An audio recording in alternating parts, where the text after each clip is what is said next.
Okay, so here we are in this stage of the clutch. In fact, I had the new clutch on.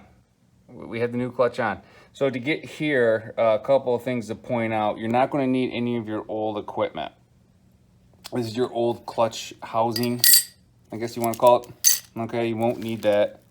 Barnett does a nice job of keeping it nice and simple and clean. Okay, a couple of things to point out is when you start pulling these plates out, they're very easy. They'll slide right out. They shouldn't have any issues.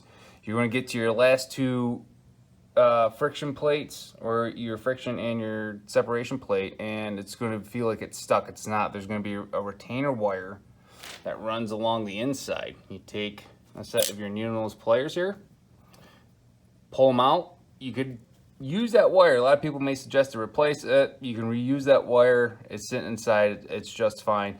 That's how you're going to get your last two plates out. Keep in mind that the first two plates you put in are going to be similar to the last two you pulled out, which are different than the rest of the plates. Now, there's markings on these plates. You see there's these indentations and stuff. Not a big deal. Just make sure the plates are flush. Put them in one at a time. Push them all the way back. Look around. If this plate doesn't fit, then there's a gap somewhere. So make sure that all fits in place. The bolts here on the outside, they recommend 4 to 8 pound-feet of torque. So I'm going to put about 6 pound-feet on here once I get my